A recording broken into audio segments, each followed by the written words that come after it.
Hello, podcast world. Welcome to my channel. It is 7/19/2020. That's July 19, 2020. And it is 12:34 p.m. I'm here to talk to you today about the Netflix movie, or Netflix original movie, I guess, Fatal Affair. Now, I kept hearing people talk about it on Facebook, talking about how it was trash, basically, and how it's kind of bummed out, and how, really, I'll tell you the truth.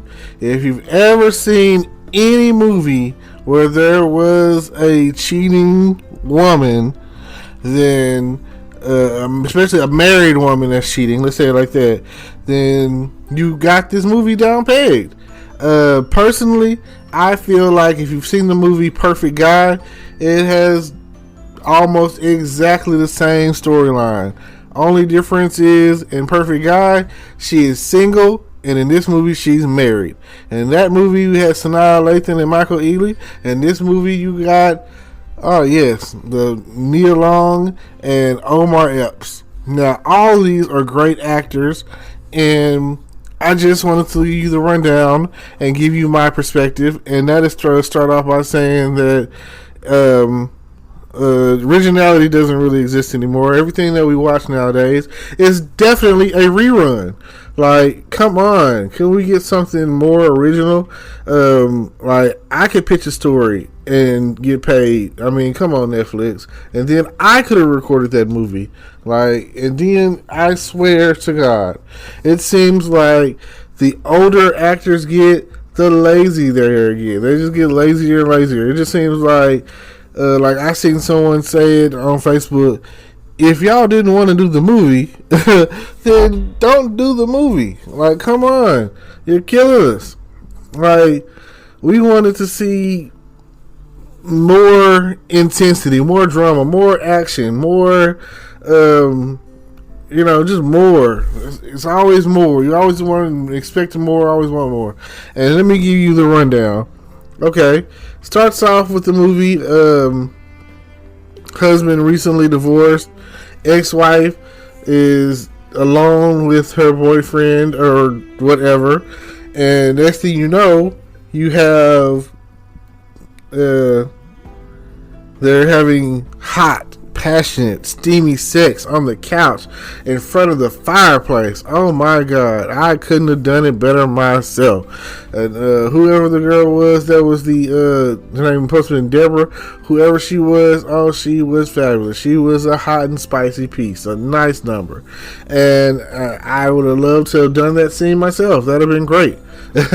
So next thing I know, she's apparently dehydrated and wants to go to the kitchen for some water. She goes to the kitchen, and next thing you know, you hear some background noises, some thumps and dumps and bumps and doo-doo-doops. And from her perspective, it could have been anything. I guess she thought her husband was going upstairs to run some bath water or something, because the next thing you know, she goes upstairs and he's in some water, but the closer you get to that water and you step into the light, it's a pool of blood. So now she's like in shock and gasping, and next thing you know, two hands come out and go around her neck and mouth and are pulled and pull her out of scene, and you just know that she's gone. And then that's when the real movie starts to kick in, the main movie. So you see that, starts off with some nice passion and sex scene and everything, and it moves into San Francisco. And I've been to San Francisco. It is one of the worst cities I've ever been to in my life.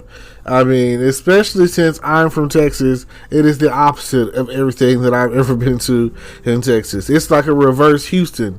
So, especially that one street that you could go down. It's a mystery street. I'm not going to say the name of it, but we all know, I'm pretty sure that you could find that district, and it would be something, a culture shock for someone like me who is, again, I'm from Texas. It's frowned upon what I saw on this street. So you make it down what I'm gonna say the Rainbow Road, and that's San Francisco, or at least that's what a lot of people stereotype and believe. I just want to say that, like Dave Chappelle once told me, you don't want to get the people on the Rainbow Road upset. So I'm just going to overlook the fact that San Francisco and LA and maybe Chicago are all well known for the Rainbow Road. So now we're back to the movie. So Nia Long is driving to the outskirts of San Francisco, which I would, she's getting ready to stop. She's a lawyer, of course, and her husband is a lawyer, of course. Two successful black people or whatever. Nice successful black couple, and they're moving out to the sticks, I guess, and a nice house to where, in order to get in it, you have to push buttons. You don't need a key. You just push some buttons. And that's the kind of house that I wish I could live in.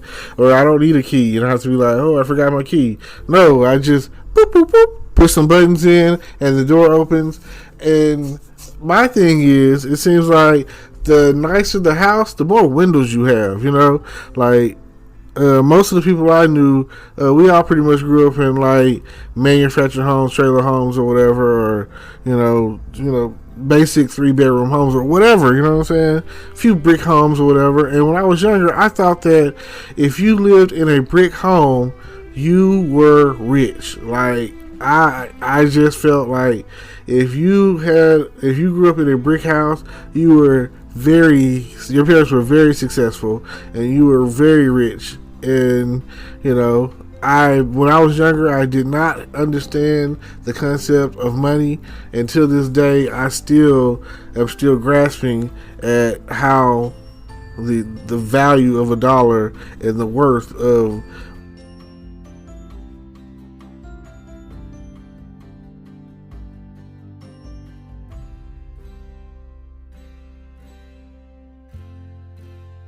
game of Monopoly. You'll understand that things can change very easily, and you never know what you're going to get, and you just have to keep trying. But yeah, it's a nice house, a lot of windows, on the beachfront, hills, all of that. The whole 9 yards. And if you've ever been to San Francisco, you'll know that they have. It's all congested in the inner city part, but when you get to the outer city part, is less space. And to me, some of the houses that I had been in were just like really nice apartments, and they call them houses. Like, there's no grass out there. Like, they build up. So, and then they have every bit of culture out there, so feel free to experiment, explore. It's one of those kind of cities. You never know what district you're in when you're in San Francisco. Now, let's see. Okay, with this movie and Perfect Guy, the only major differences is in the Perfect Guy, she is single. So what she has going on is legit. She was with her boyfriend, who she felt like was afraid to commit and have kids. That's like a typical woman thing. So you just never know, It could end any moment now. When it comes down to it, you never know what you're gonna get. Life is like a box of chocolates, right? So when it comes down to it, you get more and more and more, and then like next thing you know, she's going to the office, and this is like some of her final days. And it seems like at her office, everyone looks good because she has a beautiful assistant and a best friend. It's a white girl, and clear that up real quick. And Courtney. I think her name was Courtney. Courtney, oh my God, she was nice. It seems like, she would have been nice to date in real life. Now, what happens is, she also has a daughter. Nia Long has a daughter in her movie. So, they're a family, a full-blown family over here in the Fatal Affair movie. Dating in The Perfect Guy. Now, from this point, I'm going to just go straight with what's happening on the Fatal Affair movie. In the Fatal Affair movie, you basically get an old boyfriend. No, matter of fact, that's not even the case. They were just friends in college. They never dated.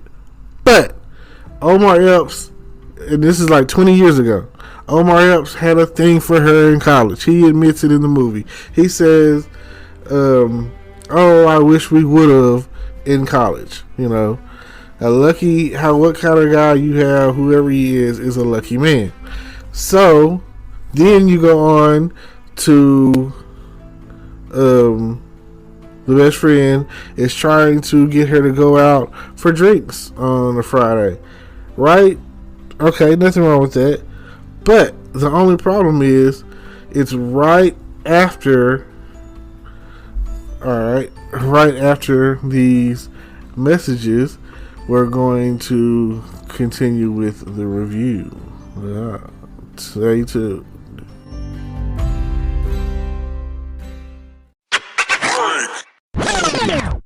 Okay, welcome back. Leading on to the next part of the movie. It seems like the friend Courtney tries to get her to go on a little, girls' night out, and somehow Courtney's stuck at work with work, and she's only got a case that's coming up the next week.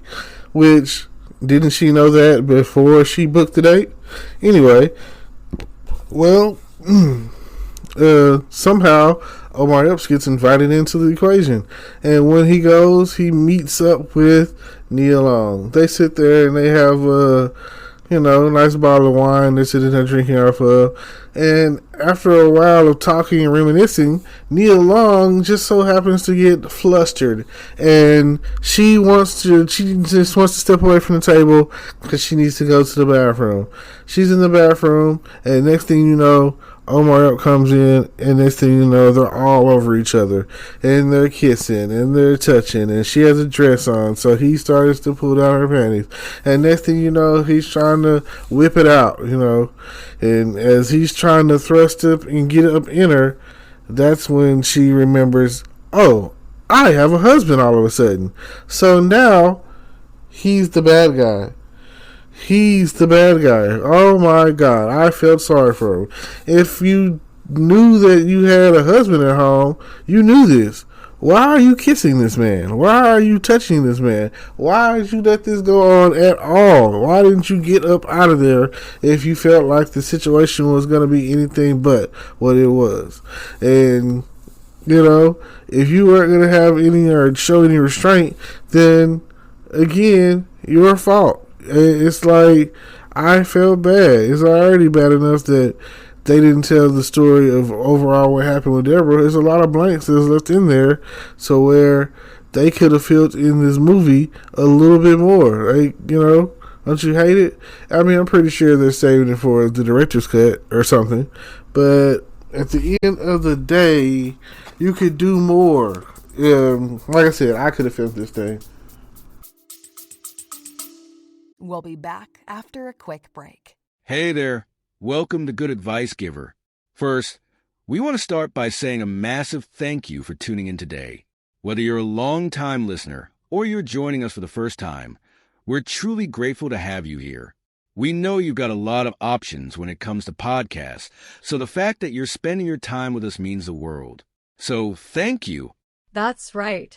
We're excited to have you with us because here on Good Advice Giver, we cover just about everything.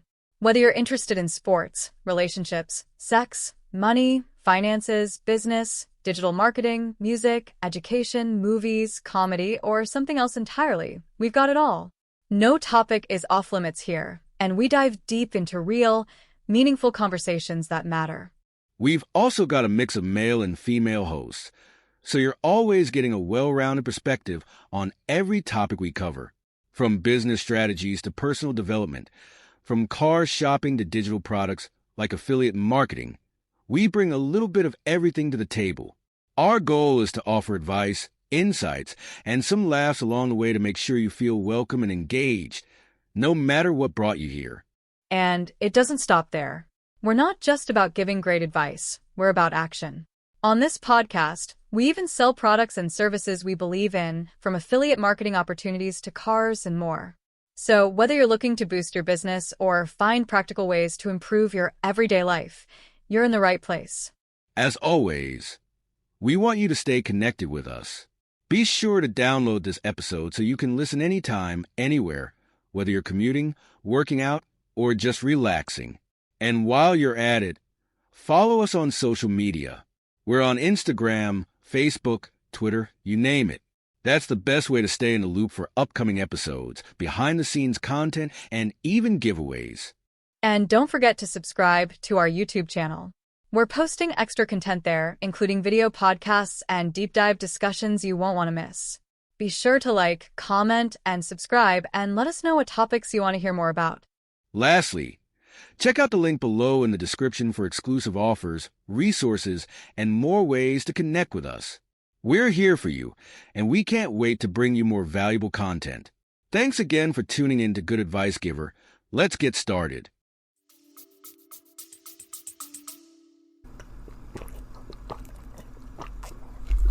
Okay, check this out. So Omar Epps goes after her. He goes running after her, chasing after her, and she's like, I can't do this. I have a husband at home and blah, blah, blah, blah, blah, And she's like, this is my ride, Uber or Lyft, it really doesn't matter. Uber's taking over anyway. Different cities, different strokes, different folks. It's all the same thing. Taxis is like pretty much obsolete, like DVDs and Blu-ray. Streaming is where it's at. And I appreciate you for streaming my podcast. Anyway, thank you so much. Now, she gets in the car and now she's having flashes, hot flashes, of the moment that took place in the bathroom. And had she not have been married, oh yes, I'm pretty sure that Omar Epps would have been all up in that thing. I'm pretty sure that the only thing, had she not been married, she'd have been good to go with her used to be once 20-year-old friend who she was all up in the bathroom with. Now she's going home to her husband, who, I remind you, is still recovering from bodily injuries sustained in a wreck some months back. Now, they never really attach any story to that. It's just kind of like a shocker when you find out. But wouldn't it have been great if Omar Epps had set it up for him to have been in that wreck? Like, come on, writers. Like, what are you thinking? That would have been a nice little added twist to throw in the pot.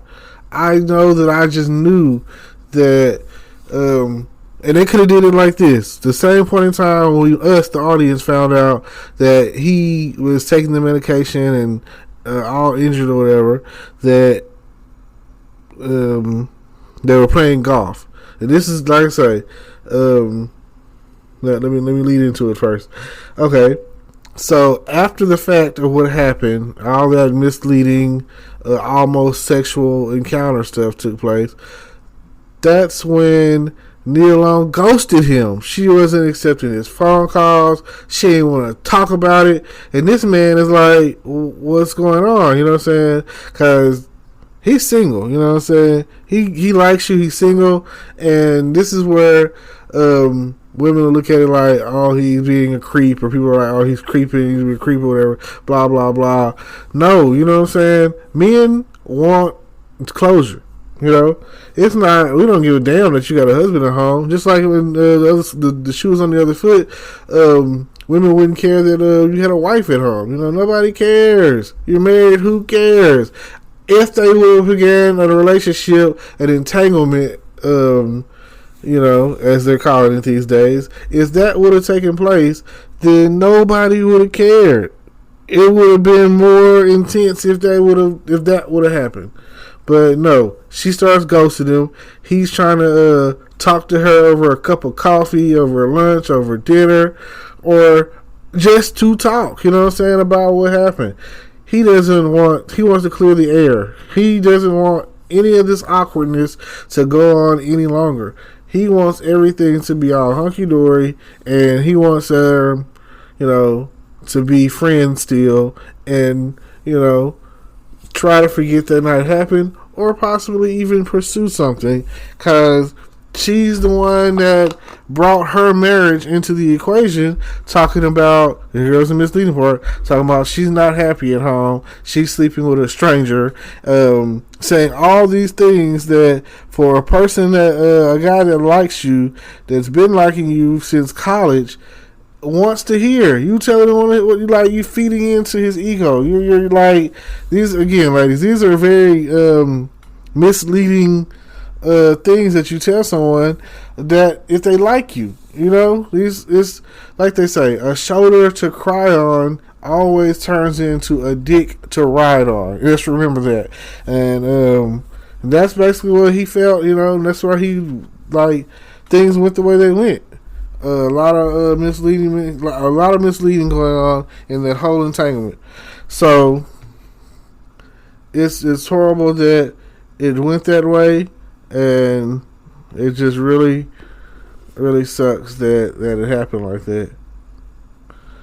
I don't know what to say about any of the other stuff. So yes, and instead of no. But again, I'm pretty sure if she wasn't married, it would have went down. They would have been in that bathroom like I've seen so many other movies before them, like on The Perfect Guy. And like he said on The Perfect Guy, you wasn't complaining when I had you in that bathroom. You know what I'm saying? So, but you have to, they're at the threshold of cheating. So you have to ask yourself, like, when is it cheating? Did they cheat, or did she cheat on her husband? You have to ask these kind of questions and just wonder, like, what's going on?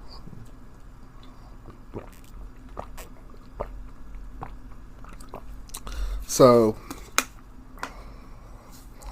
let me think about it in these terms. Goes home that night, lays in the bed as if nothing happened, and then a week or so passes. He's texting her. She blocks his call, and they're trying to figure out. She's like, leave me alone at this point. After she's already fucked up, you've already opened the door. You've messed up. Everything is not okay now. You do have problems, and he is your problem. Now, I want you to understand that it could have went either way, whatever way, however way you want to look at it. Just think of it like that. Now, with all that being said, what would you have done? Would it have been okay? Would you have just said, oh, forget about it, let's just have sex, Would that have been an option for you? I mean, you're already at the threshold of cheating in this entanglement. So, what else? Now, with all that being said, the next thing happens pretty fast. Typical crazy guy stuff, which they said in the movie he has textbook narcissistic personality disorder. And, you can look that up if you want to. It's crazy to me. So,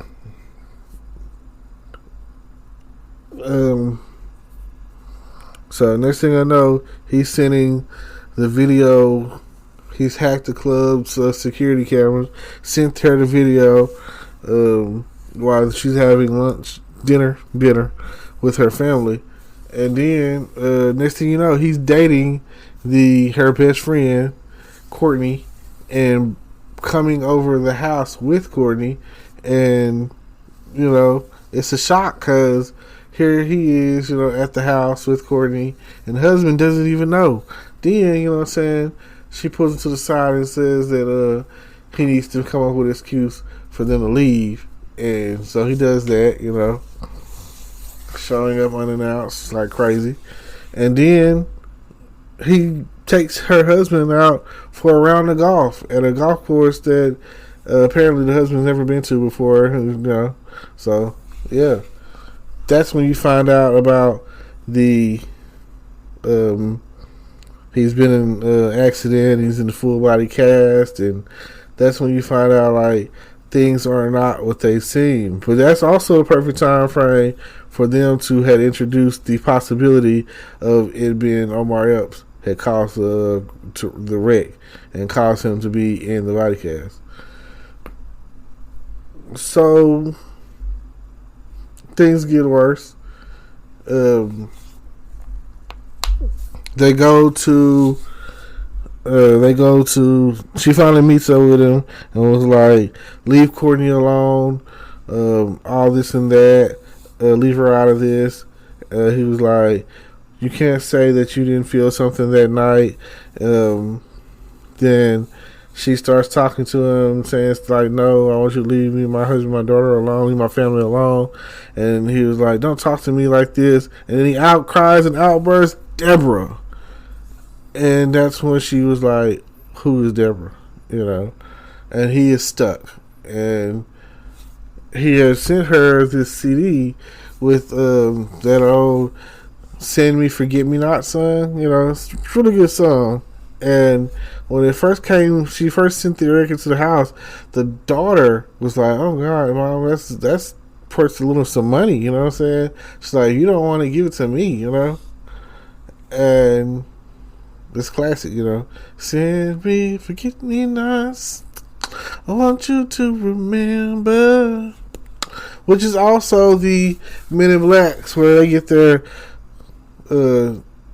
here come the Men in Black. I don't want you to remember. Either way, the song is great. I like either version of it. But like I said, it's a classic. So then they go on to the next phase, and the next phase of this whole story is she's following him now. That's where she sees that he's taking her husband golfing, and that he's like with her friend, and he's even had the friend confront her at work, talking about stay away from him. I can't believe you did that. Can't believe you cheated, trying to, cheat on your husband. I was like, and she's like, what do you mean? She was like, he showed me the text messages. Now, she goes on to say, he sent that to me. He just, switched it around some kind of way. And she was like, but you're not going to believe me. And he's already a certified hacker. He's doing work, hacking computer systems or whatever for our company. And you're not going to believe me, your friend. So, it kind of goes on like that. Then, and I was just like, the logic is there. So I said, like I said, I put it on Facebook. I was like, oh yeah, when it comes to sex, all logic is out the window for females. Like, don't nobody want to hear that. Hey, they just want to they just shoot on to get the dick. So, next thing you know, they show them together, and it was some intense sex. It looked kind of rapey to me, but maybe it was just intense sex, and that's the type of stuff that some people like. You know what I'm saying? Like, got his hand around her throat and around her neck or whatever, and he's pushing her hands to the top, like they're already on like a dresser, and he's pushing her hands onto the dresser, like almost, don't move your hands, don't touch me, don't do nothing, you know what I'm saying? I control you, So it's real controlling, seeming, and aggressive, and I'm pretty sure that some people watched it, they probably got turned on by it and thought it was whatever. So by the time it was done, I think she was ready to cook him breakfast, fix his coffee, all of that. Because the next morning, Neil Long is still sitting outside, and she escorts him out, whatever. And then eventually, Neil Long finesses her way into her apartment. No, his apartment, into his apartment, and finds his laptop and finds like pictures, old recent pictures, and pictures of his old ex-wife who was murdered, but he was acquitted as a suspect because they did question him or whatever, and he was a suspect, but he got out of that. However, whatever, I don't know. So then,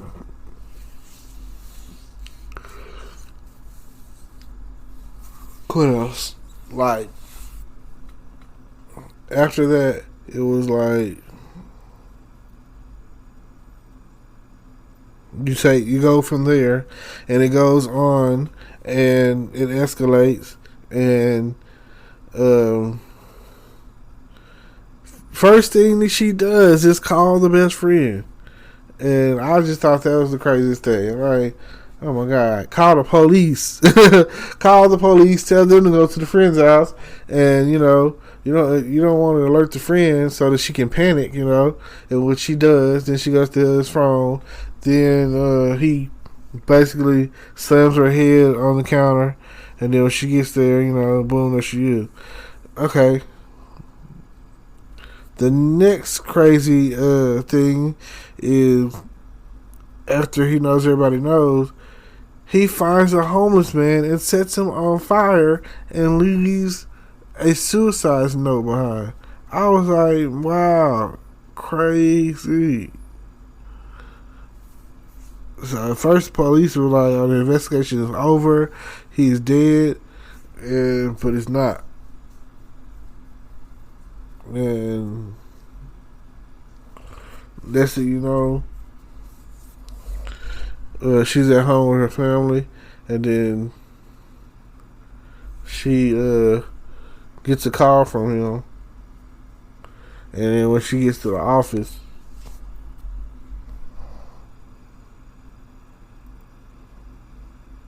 or something like that, I think. Yeah, I think she gets a call from him, and then she gets to the office, and then the other person in the movie who I thought was just so fine, the Neil Long secretary, black lady, the beautiful black chick,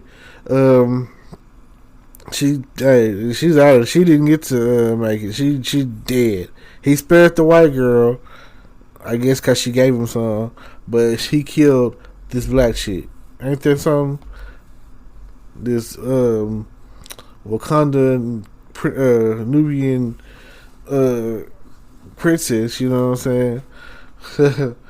So next thing I know, she's Neil Long is racing home, but he done already got them. So she calls him and was like, "Don't touch my family," and then then she called the detective lady and told him that he's still alive, and she was like, "Oh, it'll take us a minute to get over there."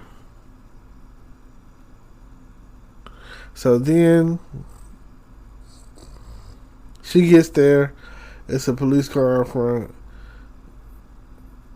No, that's not what happens. The police wasn't there yet. So she gets there. They're all tied up, and next thing you know, they end up fighting. She gets the knife from him, and then unties their family. Then the police pull up, and they run out of the house. Oh, and I think the daughter, like her best friend, I guess boyfriend or whatever, was there tied up, and then the husband was like, "No, let's go." Almost on some forget that nigga, fuck that nigga, let's go, save ourselves. So then they go on to get outside. The police officer's neck is cut. Like, duh. The daughter gets out of there. And dad makes sure of that.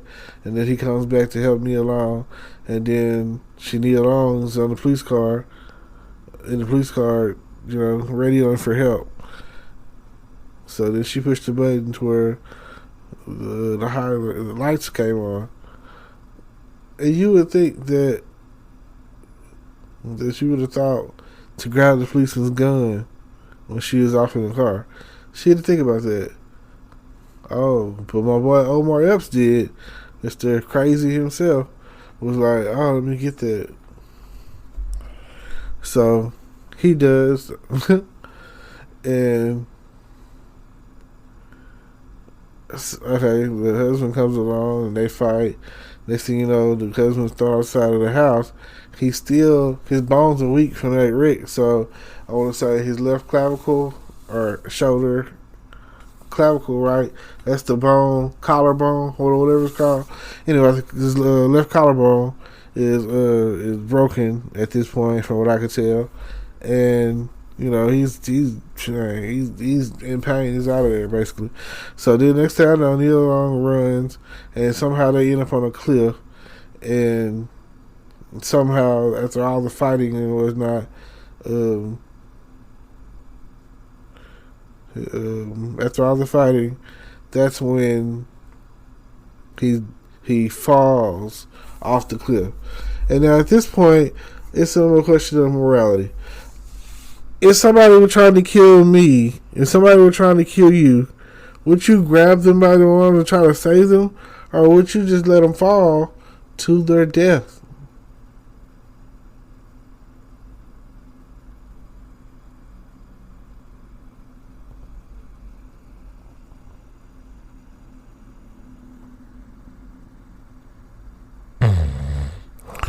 Oh man, sorry about that.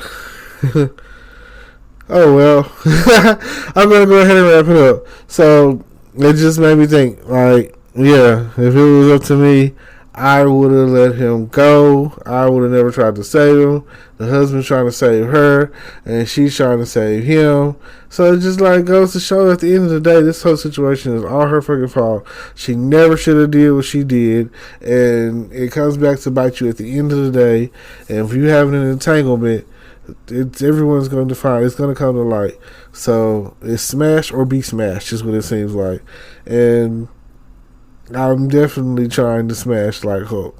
So with all that said, thank you for tuning in. Hopefully I haven't spoiled this movie for you. Just let me know, and we'll probably go from there. Don't forget to like, comment, subscribe, hit the notification bell, tune in, support, read the whatever is going on in the description with the affiliate links and other links that I might have to other whatever. You know what I'm saying? Check me out. Do look on the description or whatever, just go click it and see what all's going on. Feel free to give a donation. Hopefully, preferably $5, $10, $1. It all adds up at the end of the day. And thank you so very much. And it's been our time. And what else can I say other than peace? Oh, thank you. Hello, YouTube world. Welcome to my channel. Don't forget to like, comment, subscribe, and hit the notification bell so you can be notified when I drop hot content like this, and stay tuned for the next video.